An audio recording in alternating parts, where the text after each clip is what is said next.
aí, gurizada do segundo ano, tudo bem com vocês aí? Tudo tranquilo? Espero que sim, tá? Hoje eu estou passando aqui para gravar uma aula do capítulo 8 de Sociologia com vocês, tá bem?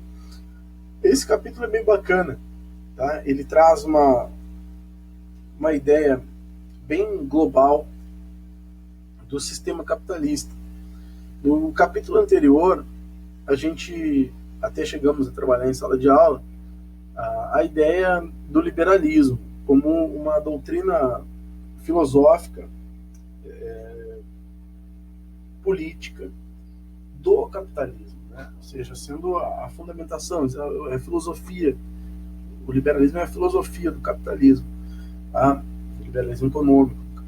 E então a gente viu, espero que eles tenham lido, né, o material, e como isso, por exemplo, a dificuldade que é, o título do capítulo era o trabalho garante mobilidade social, né? Só o trabalho garante, ou seja, só garantir para as pessoas emprego já é suficiente para que as pessoas possam ter a mobilidade social. E essa questão ela vai se tratar, por exemplo, esse capítulo aqui, porque a gente vai discutir agora isso, saindo um pouco do âmbito privado do sujeito e aplicando isso num contexto mais de sociedade, como esse capitalismo, esse sistema, ele se desdobra e abrange outras sociedades diferentes. De pensar o nosso mundo, ele é composto por diferentes tipos de sociedades. Sociedades evoluídas economicamente, com culturas diferentes, outras sociedades, né, complexas, difíceis, sem recursos capitais, às vezes até mesmo materiais. Então, e está todo mundo convivendo ao mesmo tempo. E que melhor, consumindo, né, às vezes os mesmos produtos. Então essa é uma questão bacana para a gente discutir, tá? Então vamos lá. Aí vai falar aqui sobre a questão da globalização, tá? Então esse contexto, esse conceito, eu estava cobrando de vocês lá no trabalho, para vocês fazerem a leitura, tá? Que a palavra globalização, tá? Ela está relacionada, né, com várias coisas. A globalização não é uma coisa que a gente usa só, por exemplo, na história ou na geografia, sabe? A palavra ela aparece, a globalização, na parte humanas. Quando vocês vão lá, por exemplo, fazer o Enem, tá? E aí vocês, ao fazer o Enem, vocês se deparam com uma questão envolvendo globalização. E você não sabe dizer se ela é uma questão de sociologia, se ela é de história, se ela é de geografia. Porque a globalização é esse tema transversal, sabe? É esse tema que está em todas as áreas. E por vezes isso pode aparecer para vocês uma coisa muito repetitiva, porque vocês veem globalização em geografia também, e vem em história, e vem em sociologia. Então, isso acontece, mas é porque justamente por ela ser uma coisa que abrange todas as esferas da vida em sociedade, que é difícil tu enquadrar ela em alguma coisa. Então, vamos lá. Você já ouviu, então, muitas vezes o termo, né? Provavelmente a usa em seu dia a dia.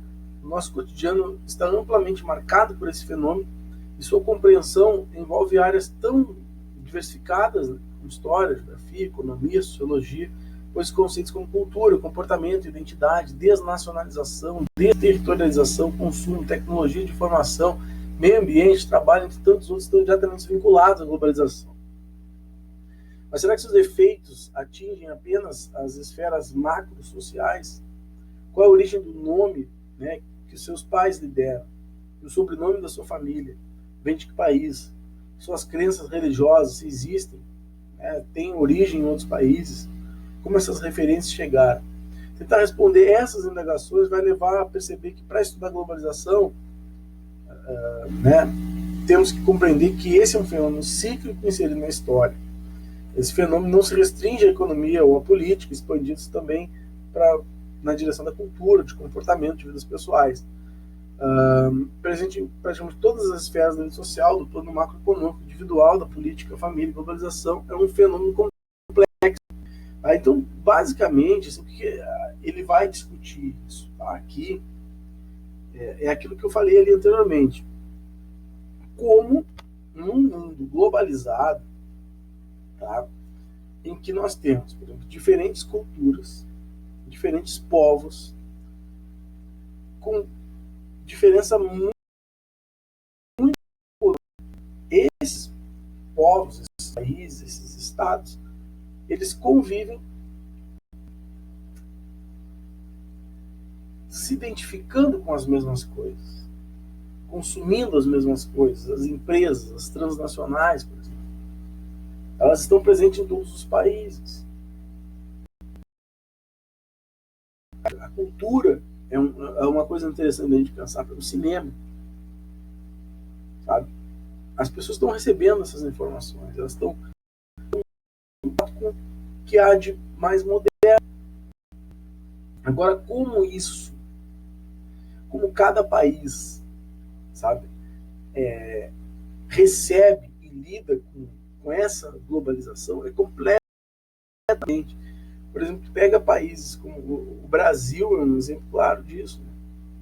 É um país de uma economia, né, que esteve entre as maiores do mundo, mas é um país com uma enorme taxa de desigualdade social, é um país com uma enorme taxa de desemprego.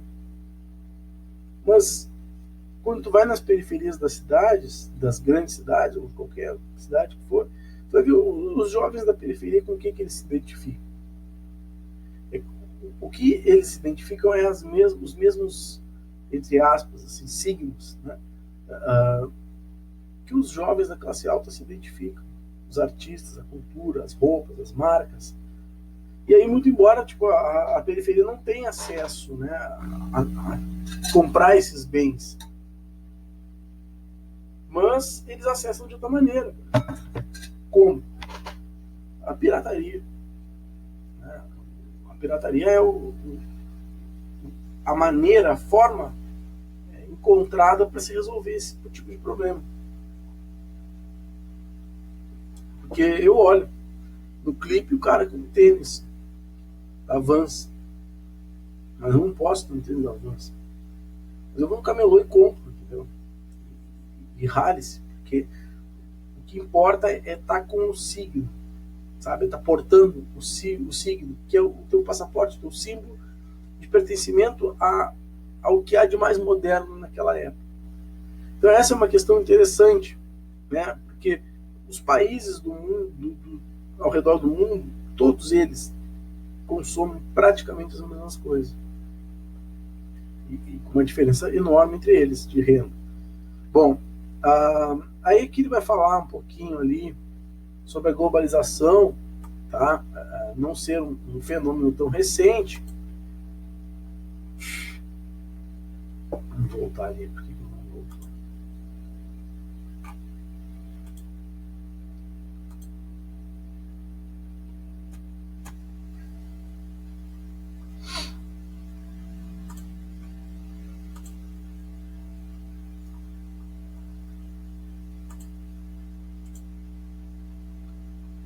Bom, aí tá, não tá voltando.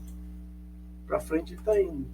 Mas a questão é que o entendimento ali, né, é da globalização não ser um fenômeno assim tão novo, porque se imagina, se busca na história onde teria começado essa globalização. E essa globalização se vai encontrar vestígios dela lá nas grandes navegações. É lá que começa, por exemplo, essas trocas culturais. Os portugueses vieram para o Brasil. para a África. Ali já começa a imposição de uma cultura dominante, de um padrão de vida, de um padrão de civilização, de uma cultura, de uma língua dominante. E isso foi se dando lentamente, de modo que esse processo não está completo ainda, entendeu? A gente está vivendo ele, talvez uma etapa dele, está vendo o quanto isso é danoso e ao mesmo tempo bom. Por quê? Por causa que agora, né, estamos no meio da epidemia aí, e a gente pensa, bom, algumas coisas facilitam, mas também outras dificultam, né? Tipo, o fato do mundo hoje estar completamente conectado, de uma doença surgir na China e se espalhar para o mundo, é que é um voo, são horas de voo que separam a doença de qualquer outro país do mundo, entendeu? Isso é o fato, tipo, a globalização. Você todo mundo conectado, todo mundo, tipo, tu trabalha numa empresa, a sede da tua empresa é na China, é no Japão, é nos Estados Unidos, tu viaja direto, pessoas fazem isso cotidianamente. Os produtos, né, que a gente consome, quase todos são produzidos na China. Quase tudo hoje no mundo que a gente consome é produto da China. Então, e ao mesmo tempo, por exemplo, o fato bom da globalização é que nós estamos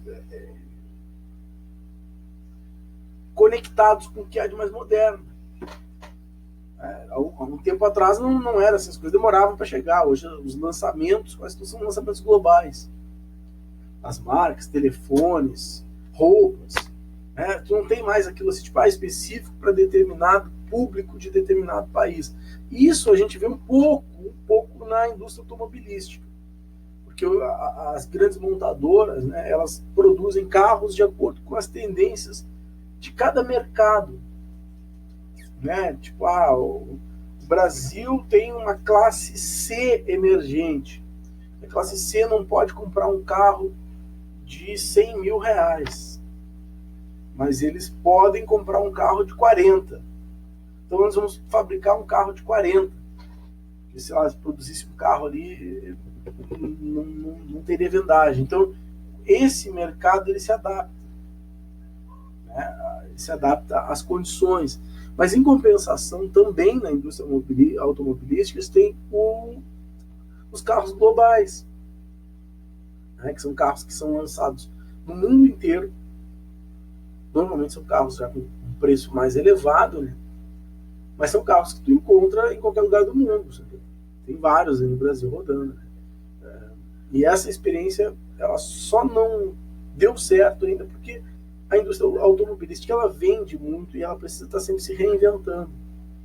Então, volta e meia, um carro dá certo, eles lançam um país como experiência e depois adotam aquilo em outros mercados. No Brasil tem vários exemplos disso também. Né? A Renault usa muito isso, né, aqui no Brasil. Tá? Vamos lá. Aí aqui entramos na parte mais teórica da coisa. Tá? Eu vou tentar dar uma pincelada assim, para que a gente não perca muito tempo aqui, lendo esse material. Tá? Mas é importante, assim, porque eu acho que essa teoria da modernização e da dependência. Tá? Então, o que ele vai dizer aqui? Tá? Que o Brasil, não só o Brasil, tá? Mas outros países, que a gente chamava aí um tempo atrás de países de terceiro mundo, desde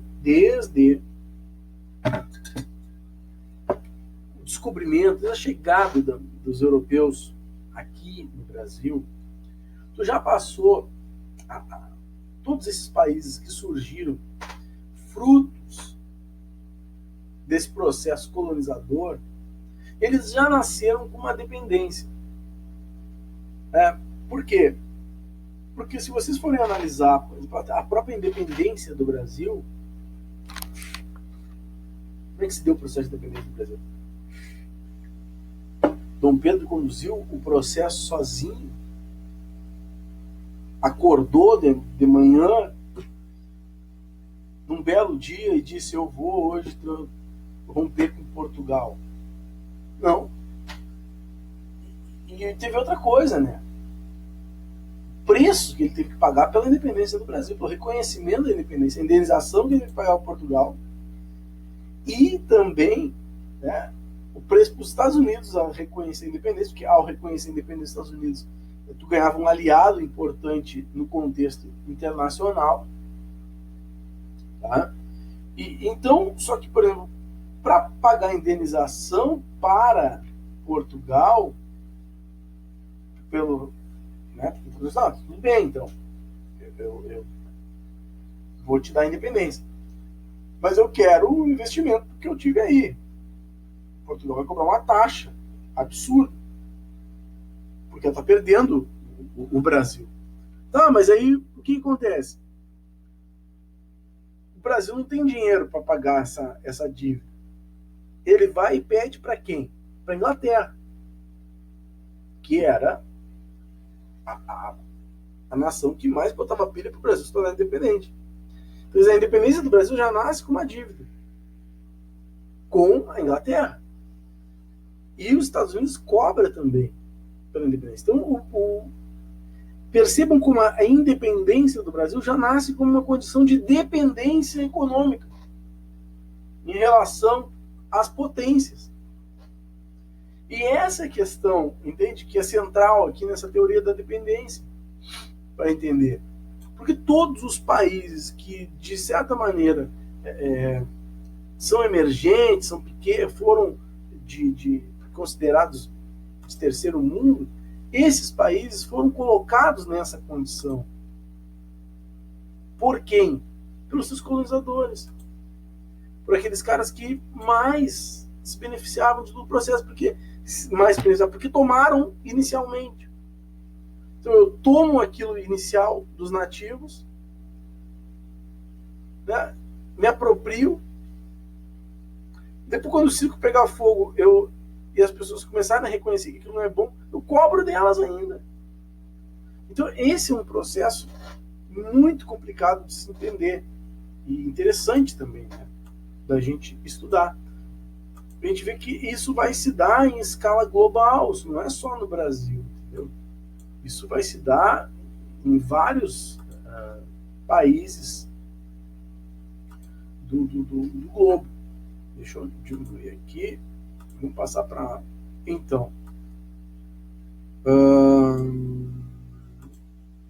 Aqui. Teorias do desenvolvimento. Então, meus queridos, vamos lá. Ó. Foi no contexto da Guerra Fria que surgiram as chamadas teorias do desenvolvimento econômico.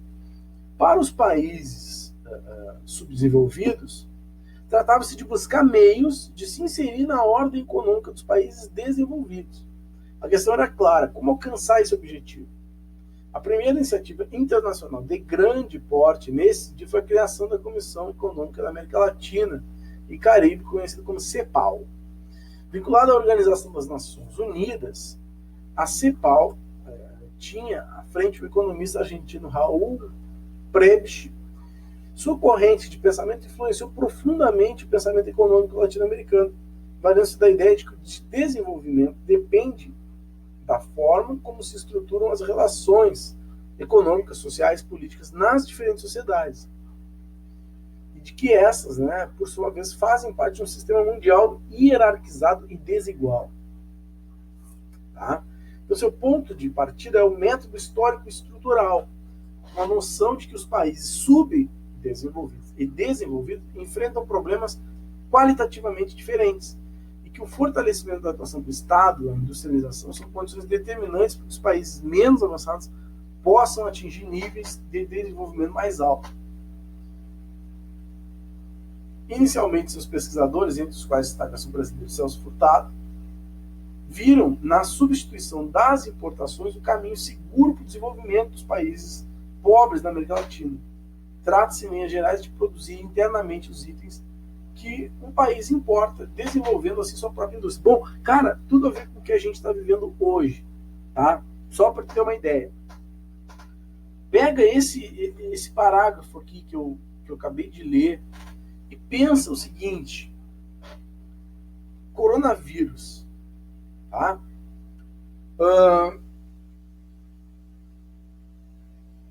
Não temos empresas suficientes no Brasil para produzir respiradores e EPIs, máscaras, luvas, etc. e tal. O Brasil não produz, não tem condição de produzir isso aí. O Brasil compra, o mundo, não é o Brasil, o mundo, porque os Estados Unidos também não produzem isso. Porque todo o parque fabril estava onde do mundo? Está onde? Na China. Porque é mais barato produzir lá, né? Tem tecnologia e tal, ok. Principalmente a questão do custo de produção.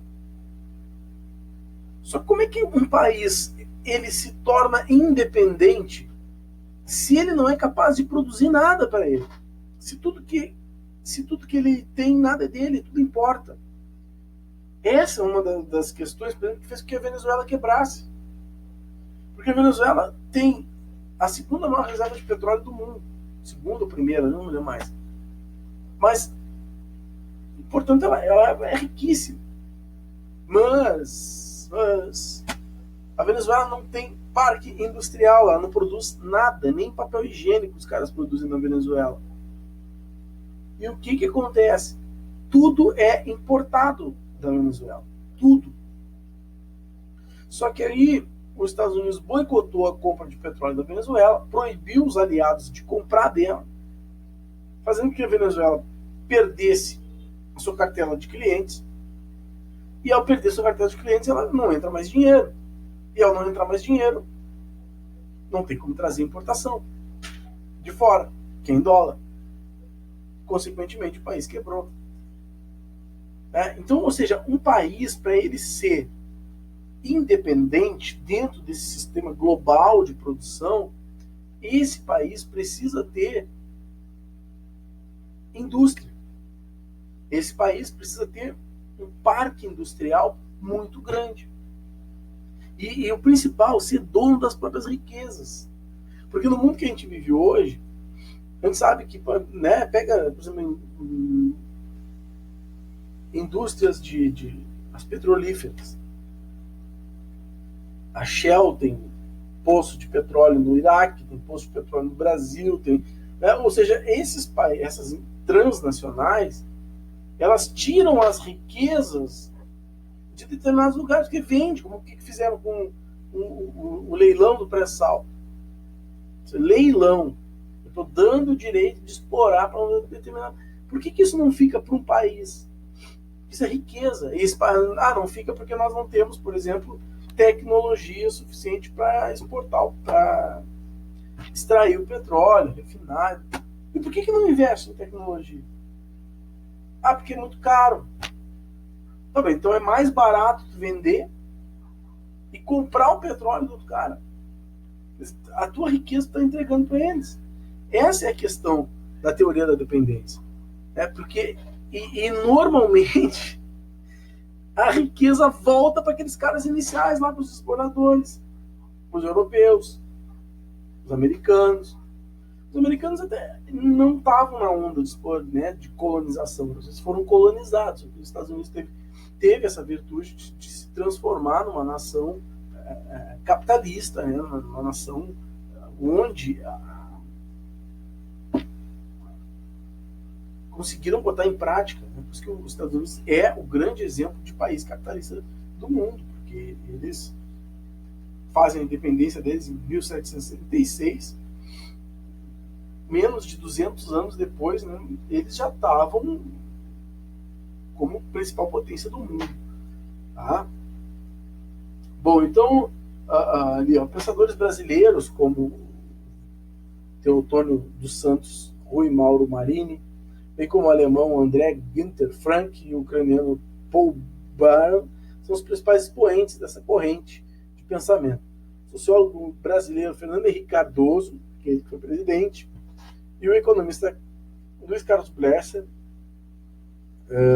também tem publicações importantes dentro dessa linha teórica aí.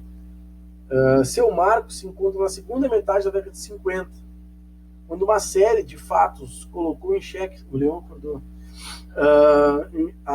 as teorias da modernização. a entrada de multinacionais, de capital estrangeiro, impulsionando a industrialização brasileira após o golpe militar. E acabou por invalidar a tese de que o centro era contra a modernização da periferia e de que nos caberia apenas o papel de agroexportadores. Assim, continuávamos dependentes, mas de recursos financeiros que vinham de fora ajudavam a explodir a dívida externa e a concentração de renda por meio do arroxo salarial, da repressão aos sindicatos, da produção industrial voltada às classes mais.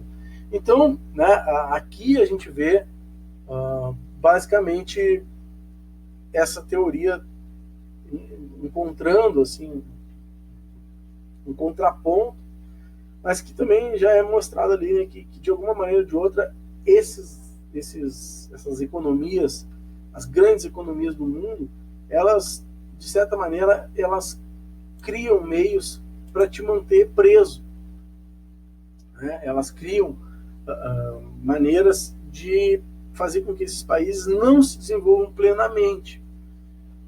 E aí a gente pode até atribuir, por exemplo, a questão de guerras. Toda vez que um país, uma possível nação, ela começa a se... Não é uma possível nação, toda vez que um país, não uma nação, torna possível um projeto de independência, as grandes potências se unem para aniquilar. Por exemplo, as nações africanas são muito comuns.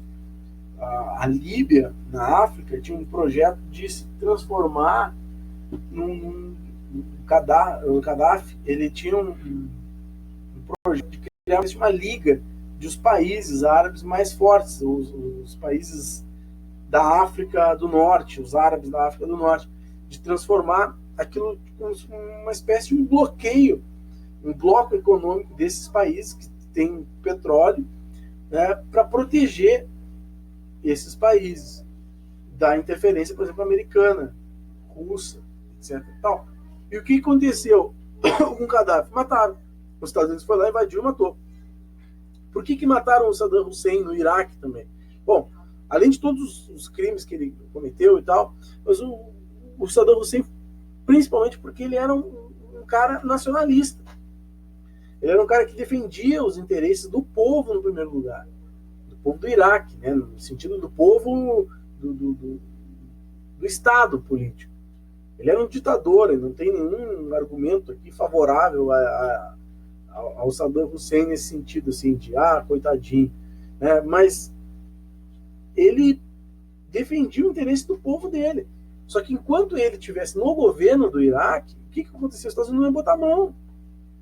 Não ia ter acordo, não ia sentar na mesa para fazer acordo político e apertar a mão. Porque para ele os Estados Unidos era inimigo que queria tirar a riqueza dele. E o que resolveu com isso aí tudo? São 2 guerras no Iraque e a morte do Saddam Hussein. Os Estados Unidos hoje estão no Iraque. Então, ou seja, essa questão é extremamente importante. Porque toda vez que há um surgimento de um projeto que ameaça essa dominação, há um vínculo, né, que precisa ser rompido ali. Bom, então aqui, como a dependência se instala, mais ou menos eu falei aqui, né, o sociólogo economista afirmava que a América Latina era possível apenas o desenvolvimento do subdesenvolvimento, porque a América Latina nunca seria desenvolvida tendo como vizinho os Estados Unidos. Né? Então, imaginar que, por exemplo, países da América Latina, do Brasil, que tem tudo para ser a principal potência do mundo, o Brasil não vai ser, porque tem o domínio vizinho dos Estados Unidos. E tem várias provas aí, né, da interferência dos Estados Unidos nos processos políticos, eleitorais, para o mundo afora, alterando rumos políticos de países, por exemplo, onde tem governos mais nacionalistas, mais à esquerda, né, governos que defendem um interesse de uma soberania nacional. Então, ou seja, os Estados Unidos está por trás, né, de grande parte do cenário político no mundo inteiro. Tá? Essa afirmação evidencia, de acordo com a abordagem das teorias da dependência, o pilar que sustentaria a hierarquia dos países ricos e pobres. Essa hierarquia é dominada, né, denominada Divisão Internacional do Trabalho, a DIT, e trata-se da forma como a produção mundial se organiza, o encadeamento da produção, cabendo aos países papéis específicos no arranjo internacional. Os países que primeiro se industrializaram expandiram seus negócios no mundo e otimizaram seus lucros, seja a Inglaterra, França, né, a Alemanha, Estados Unidos. Então, sobretudo a partir dos anos 70, eles instalaram suas bases em países que lhe ofereciam mais benefícios, tá? Com menores impostos e salários, leis trabalhistas menos exigentes e maiores incentivos fiscais.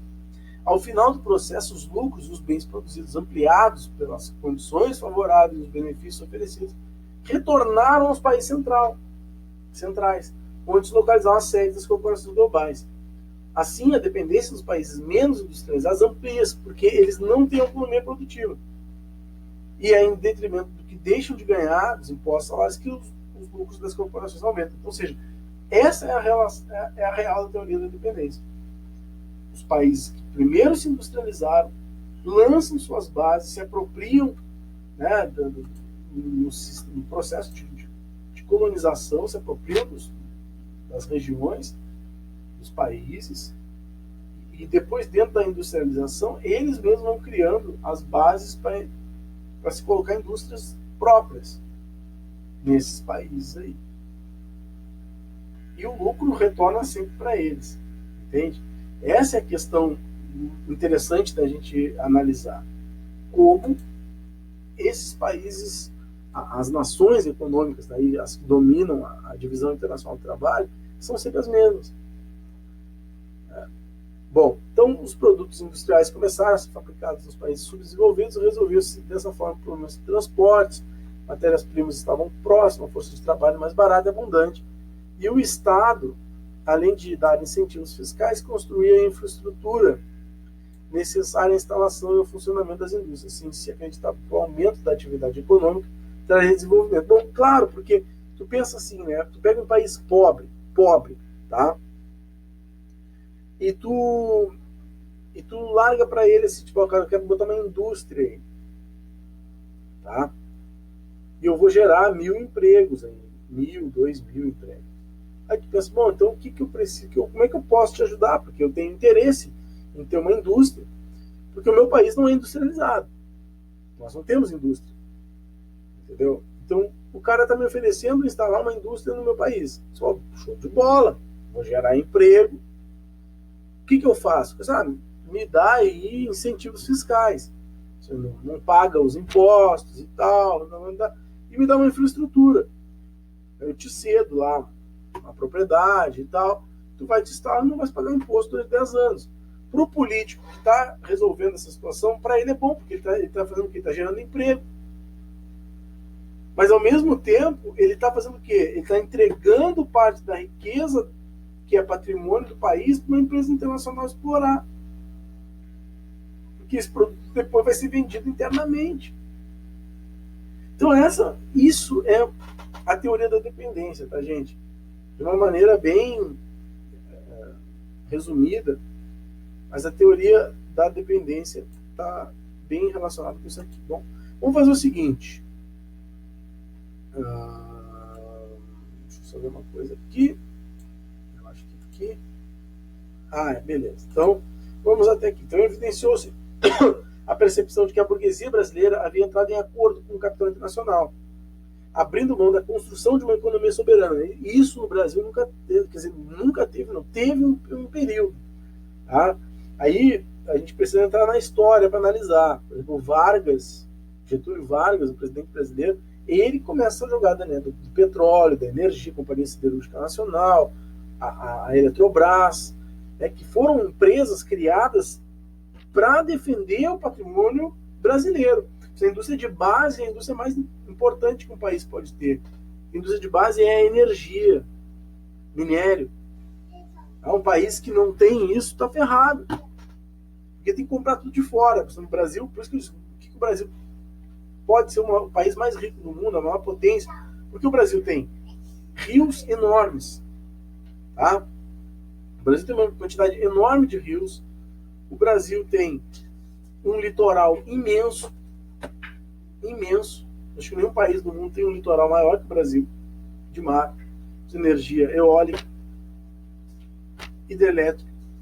O Brasil tem o aquífero Guarani, que é a maior reserva de água subterrânea do mundo, sabe?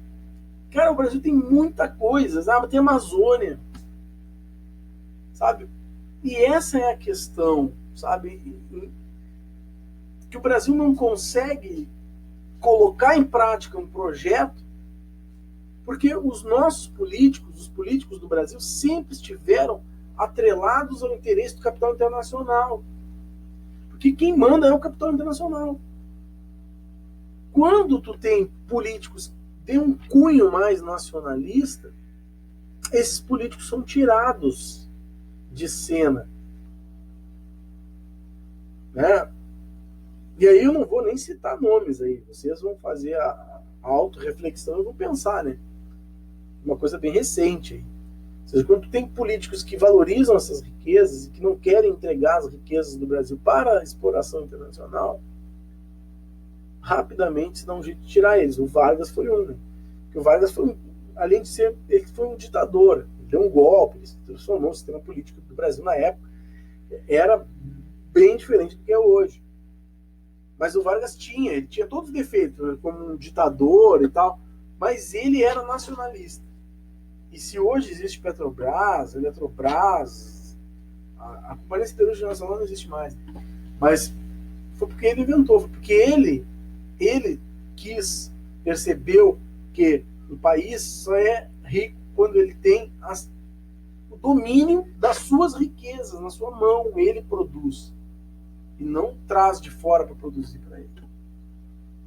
Tá bem, gente? Aí vai falar aqui, mas aí vai ficar para outra aula, tá?